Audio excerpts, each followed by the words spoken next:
La B6 vous offre le journal de l'économie.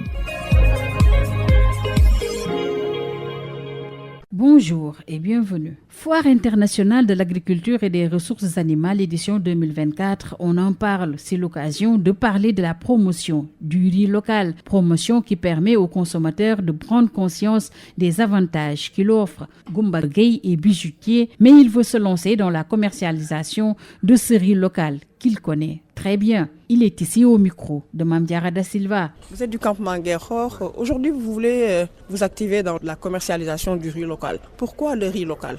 Non, parce que je préfère du riz local depuis 6 ans. C'est ce que je consommais tout le temps. Et puis j'ai vu que vraiment c'est intéressant. Souvent j'entends les gens dire que le riz, surtout les femmes, qui disent que le riz c'est un peu difficile à faire. Mais moi je dis non. Si c'est la qualité, c'est pas vrai. Si vous achetez la qualité, c'est pas difficile à faire. Moi, depuis 6 ans, je mange ça et j'ai envie de me lancer sur ce commerce-là parce que je veux aider les gens dans mon quartier, de leur obliger d'acheter cette riz-là.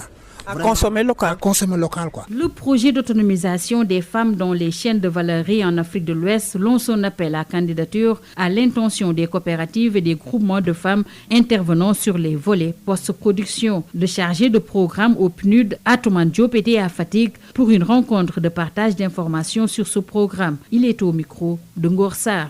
Il s'agit d'un programme régional qui concerne 4 pays, le Niger, la Guinée, la Sierra Leone et le Sénégal. C'est un programme qui vise à renforcer les capacités des femmes sur le plan technique, sur le plan financier, le plan de l'accès au marché, mais également améliorer l'environnement des affaires pour renforcer l'autonomisation des femmes. C'est un programme financé par la Banque islamique de développement en partenariat avec le programme des Nations unies pour le développement et en appui aux politiques publiques du Sénégal, particulièrement en ce qui concerne l'autonomisation des femmes et la souveraineté alimentaire, surtout l'autosuffisance en riz. Nous leur avons expliqué les domaines d'intervention du programme, les cibles, l'approche qui a été utilisée en s'appuyant sur les acteurs locaux, mais aussi nous avons présenté un peu les domaines de financement possibles. Comment participer à ces appels à candidature pour que Fatick puisse être bien représenté dans ce dossier de présélection et de sélection. Cette année, nous avons prévu 133 très petites entreprises. Sur l'ensemble du projet, nous avons prévu 266 très petites et moyennes entreprises intervenant notamment sur le volet post-production. Elles ont parlé de